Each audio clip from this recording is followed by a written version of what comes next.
Hey, I'm just getting you guys started here. What I wanted to do was get you set so you can work on this independently. So I made a video of what I would normally just show you. What you see in the screen right here is a transcript.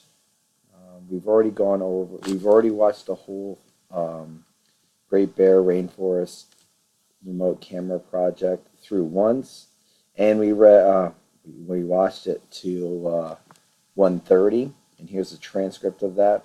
You should have a written copy of that on you. Next, we're going to watch from 1:30 to 2:19. So I'm going to get that going right here for you.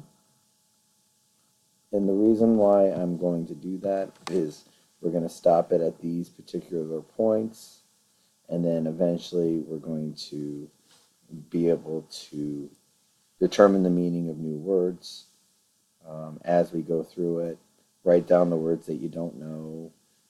Use context clues to help you out with that. You know some of the strategies to help you with this documentary video. And then, um, like I said, we're going to watch those snippets, focus on those words, and I want you to write the gist of it all and also what you think the words might be.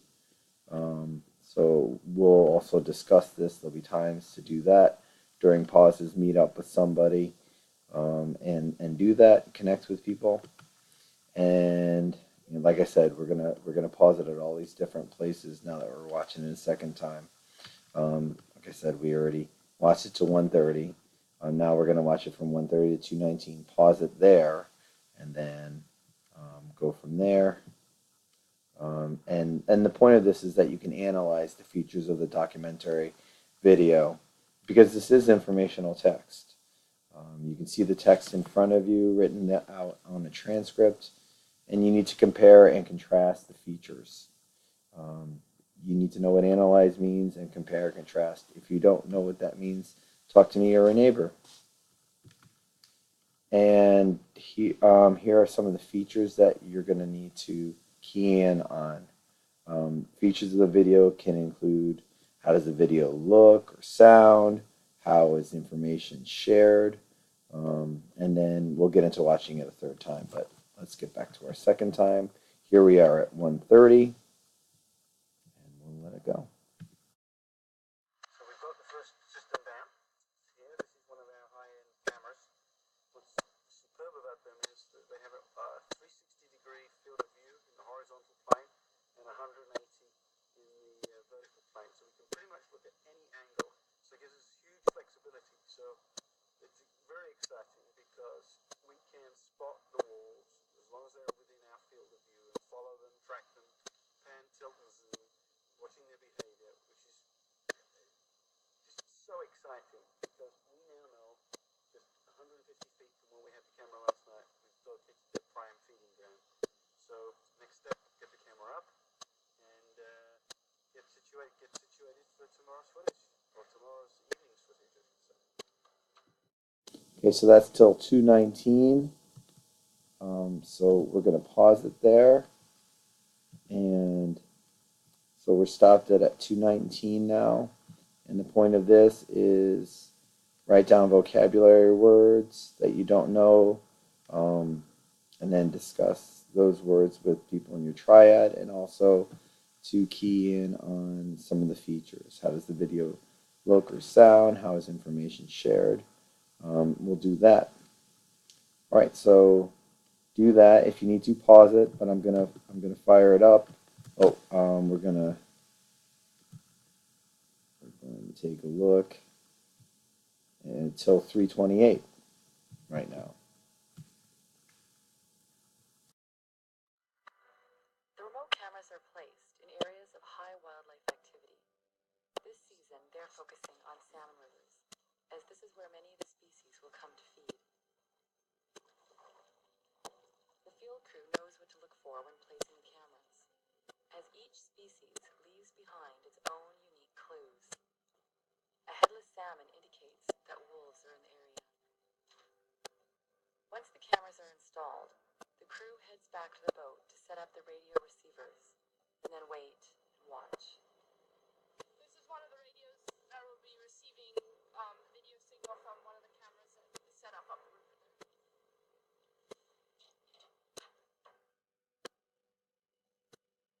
So we have 3 cameras set up. I'm just having a quick look down the estuary here to see what's going on. And the nifty thing is we've got the complete field of view of everything that's going on in the estuary. So that shot is from about 100 yards away. So it's a very big dynamic range on the zoom, which is huge. Okay, so we stopped it at 328, well, technically 329. The cam will go on the next part. And if you look at your video, this has everything, all of the narrations right here. And like I said, where it says the cameras, we'll spill that over into the next part. And we're going back to what we talked about right here, work on the vocabulary, talk with somebody if you're able to, do it later if you need to, and then draw conclusions about how this informational text looks or sounds, and how the information is shared. All right, pause it if you need more time, but right now we're going to go from 328 to 422. With infrared technology, allowing the crew to monitor the river valley 24 hours a day. Tonight, they are testing the cameras. They're hoping that this night vision will open up new levels of insight into the lives of nocturnal animals, like the wolves. Oh, he's coming right up. Coming right up. Oh, he's walking directly towards it. Oh, that's fish. wow. That is beautiful. Pretty cool.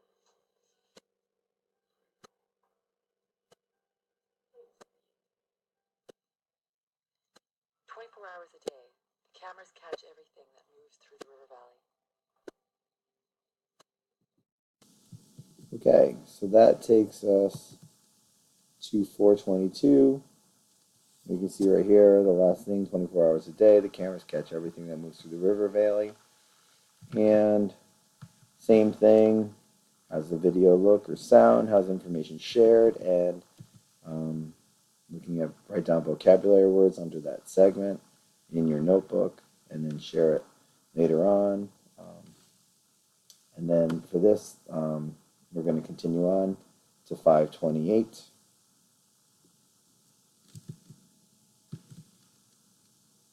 Pause it if you need more time.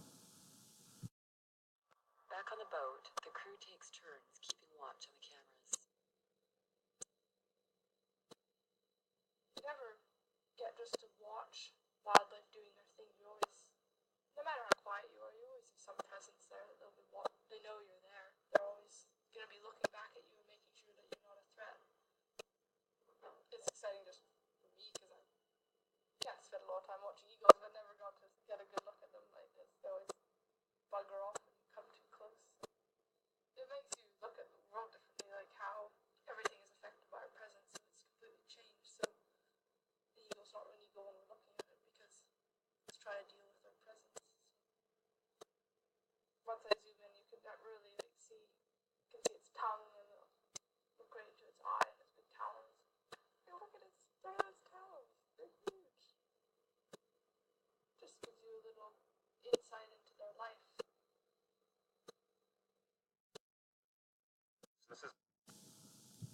Okay, so again, I went a little bit too far. And if you look at this right here, so will be the next part. Last is it gives you a little insight into their life. Back to what we've done before. Write down vocabulary words, write down the gist, what you think it is. Again, you're using context clues to help you with that. And then how does it look or sound? How is information shared? You're going to see a lot of overlap. This text doesn't vary, or the format doesn't vary too much. But anything of note, indicate that. If you need more time, take it. Keep it paused. I'll even make a funny face so you can pause that on it. Okay, great. And then we'll go back to this, which we will take until 6:48, which is the end of the video. Oops. All right. It's a pilot season, but we've already noticed from observing wildlife, especially large carnivores, that they're completely unaware of the cameras, and they're acting in a way that we've never been able to observe before by our physical presence, really changing their behavior. As conservationists, as researchers, we really have a responsibility to protect wildlife that we're viewing and studying and getting to understand. And one of the problems with traditional research methods is that we frequently are habituating wildlife to human presence. And in an area like this where poaching and trophy hunting is happening, we're really putting these animals at a disadvantage because how can they tell the difference between someone carrying a tripod and a camera and someone carrying a rifle? So this is using very sophisticated technology to observe wildlife behavior in a non-invasive way. It's incredible. I mean, we consider the amount of work that's been done in the temperate rainforest, especially up here in British Columbia, yet we've never documented wolverines preying on salmon, cougars preying on salmon. There's so much unknown about what goes on up in these salmon rivers, and we really hope with this camera system, with this new technology, that it's going to open up our eyes to a world that's been previously inaccessible.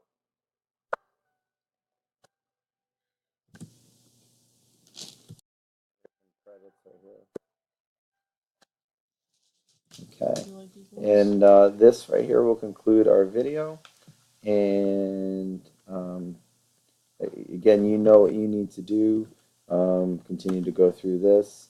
And we'll watch it a third time later on. And we'll go from there. But good job. And talk to you soon.